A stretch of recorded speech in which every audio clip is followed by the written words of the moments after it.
So no, I didn't find a stabilizer yet. It's hard, guys, okay? Okay, excuse me. Story time. This is fun. I get to tell, or I've decided to tell a story about why I am the way I am. This is stuff about my past that I'm going to share that has kind of shaped me into the person that I am today. So why on earth would I empty out my home and give it away for free?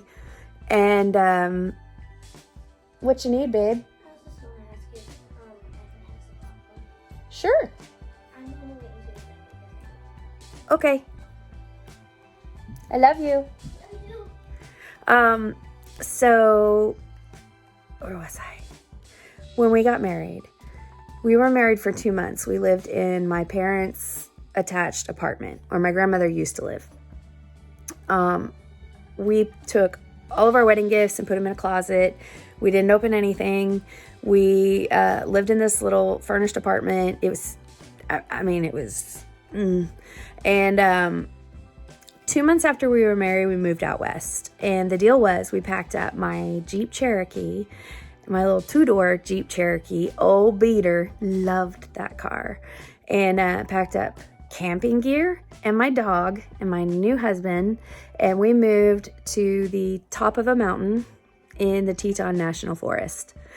I had gotten my dream job, and there was no way I was going to miss out on this job. My dream job was working as a wrangler, taking people up on horseback into the deep mountains of Jackson Hole, Wyoming, right inside the Tetons, right outside of Yellowstone National Park. I worked for a company called Yellowstone Outfitters, and I ended up getting my brother a job, one of my 5 brothers, a job as a cook, because he had nothing to do all summer and needed to make money. He is, number one, not an outside guy. He is not an outdoorsy guy by any means, and I don't know why he agreed to do this job. He's done some crazy jobs. He's been like a turkey farmer, assistant, and like all kinds of crazy crap. So he took this job. More power to him. And I got my husband a job. Well, he got hired first, and then I was really pissed until they called me the next day and offered me a job. He got hired on to play guitar around the campfire, to sing songs. It was a legit job. So here we are, newlyweds, 2 months married, nothing but camping gear and my search and rescue dog that I have had for 10 years by this point, and my constant companion. And we moved to the top of a mountain. My city boy husband, who says he knew how to camp, but had only done like father and son campouts, and likes to pretend that he knew what he was doing, but was all in, shockingly. No questions, just all in, and packed up his crap and went out there and was 1,000,000% terrified of bears the entire time. And that's a whole nother story. So we'll get into that another time. I'll let him tell his story. And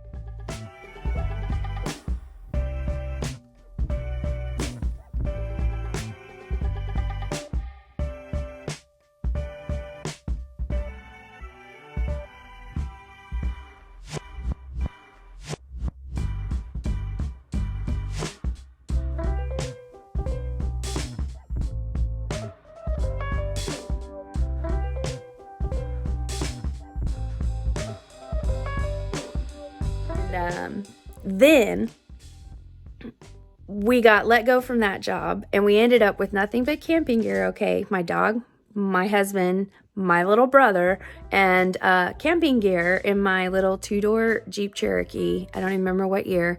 Drove to Utah from Wyoming and had a decision to make, because that's where my brother lived. He was going to school there with my other younger brother, and they were both going to BYU. So we drove him home, dropped him off, had nowhere to go. So we slept in the basement of my other brother's apartment, snuck the dog in, because if they would have found us with the dog down there, he would have got kicked out because it's college housing. And slept there for a week and tried to figure out what to do. We were like, we can go home, or we have the summer, we can figure out what we want to do. We ended up deciding to stay, and we had nothing. And I mean, nothing.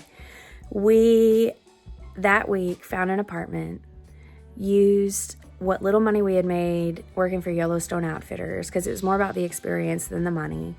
And we paid first and last month's rent and a deposit, a fortune in Utah, and for this little basement half apartment.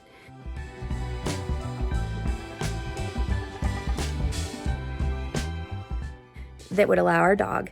And we borrowed a TV and a cooler from my brother, and the TV sat on the cooler. I hung my camping hammock from the pipes in our living room. And our kitchen, we found a card table and camping chairs for $10 at a yard sale the day we found our apartment.